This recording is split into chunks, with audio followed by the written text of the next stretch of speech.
Mon podcast IMO.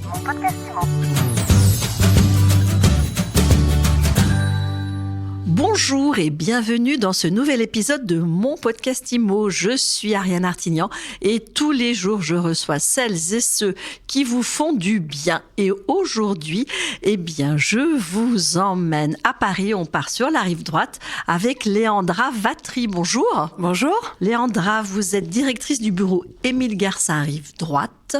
Émile Garcin Rive Droite, ça couvre le 8e, le 16e arrondissement notamment. Oui, et également le 17, le 1er pour l'instant, le 2e, le 9e. Donc on a un grand territoire. Et vous êtes bien placé du coup pour nous raconter un petit peu comment se porte le marché parisien dans les arrondissements que vous couvrez. Alors, pendant les fêtes, c'était un peu calme, mais là, depuis 2 semaines, le marché reprend. Nous avons beaucoup d'activités. On a des clients français qui cherchent surtout dans le 16e. Des appartements familiales à partir de 150 mètres carrés. Le 16e, c'est un arrondissement qu'on affectionne beaucoup parce qu'il y a beaucoup d'espaces verts, des bonnes écoles, et puis c'est très bien desservi. D'ailleurs, toute la rive droite est très bien desservie. Il y a plus de stations de métro et plus de gares que rive gauche, par exemple. Pour certaines personnes, rive droite est considérée comme plus chic, plus sophistiquée, et ça vient en fait parce que à l'origine, la cour était rive droite. Tandis que rive gauche, c'est un peu plus bohème. Côté étranger, nous avons des clients américains, chinois, vietnamiens et aussi saoudiens qui cherchent plus dans le 8e, des appartements de prestige, ce qu'on appelle des trophy property, des propriétés trophées. Dans le Triangle d'Or ? Dans le Triangle d'Or, avec de préférence, bien sûr, vue Tour Eiffel, Seine ou un autre monument, par exemple l'Arc de Triomphe. Au niveau des prix, qu'est-ce que ça donne entre un appartement familial dans le 16e et ces appartements dont vous venez de parler ?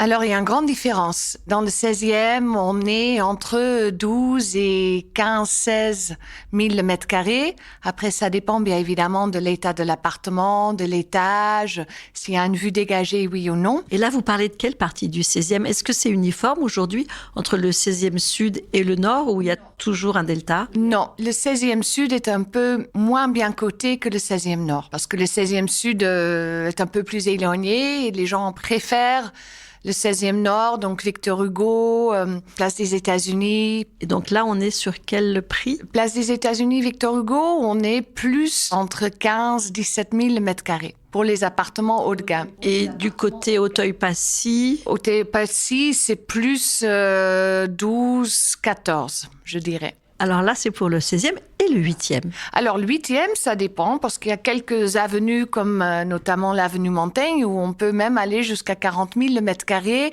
pour un appartement en étage avec vue Plaza Athénée d'un côté et Tour Eiffel de l'autre. Bon, ça, mais il y a très peu d'offres. Il y a très peu de clients et en général, c'est nos clients américains ou saoudiens qui affectionnent particulièrement ce quartier. Vous disiez que le marché avait changé depuis une quinzaine de jours. Comment vous expliquez ça ? Alors, à Paris, il y a toujours l'effet fête, je dirais. Il y a les vacances en décembre. Les gens ils sont plus intéressés par les achats pour les fêtes que par un appartement.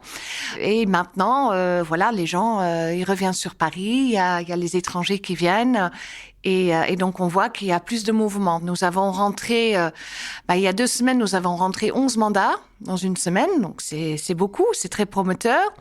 Nous avons beaucoup de nouvelles recherches. Donc voilà, c'est très positif. Est-ce que les budgets sont quand même en train de se réajuster à la baisse ? Vous le sentez, ça, vous, ou pas encore ? Les budgets, pas forcément. Moi, ce que j'ai vu dans mon secteur, c'est que les acquéreurs font des offres plus agressives parce qu'ils essaient de trouver un bon deal. De combien ? Vous avez une anecdote pour illustrer ça ? Là, j'ai un appartement à la vente vers la Madeleine où l'acquéreur a fait une offre et 300 000 en dessous du prix. Sans conditions suspensives, mais quand même, c'est énorme. Sur un montant global de combien ? Sur un montant de 2 millions. Et ça va passer ? On essaie, mais ça va être très compliqué. Qu'est-ce que vous donnez comme conseil à ceux qui recherchent aujourd'hui ? Alors, moi, je reste à dire que la localisation, c'est le plus important. Voilà, parce qu'un appartement, on peut le changer, on peut le modifier, on peut l'embellir, mais la localisation, on ne peut pas le changer. Est-ce que vous considérez qu'on est dans un marché en crise ? Et qu'est-ce qu'on fait quand on achète ou qu'on vend dans un marché baissier ? Qu'est-ce qu'il faut garder à l'esprit ? L'emplacement. Ensuite, l'étage, la vue et les prestations.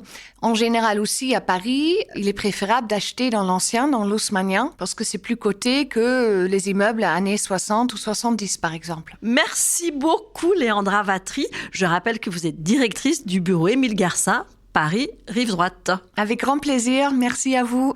Quant à nous, on se retrouve très vite pour un nouvel épisode de Mon Podcast Immo, à écouter tous les jours sur MySuite Immo et sur toutes les plateformes. Mon Podcast Immo. Mon podcast Immo.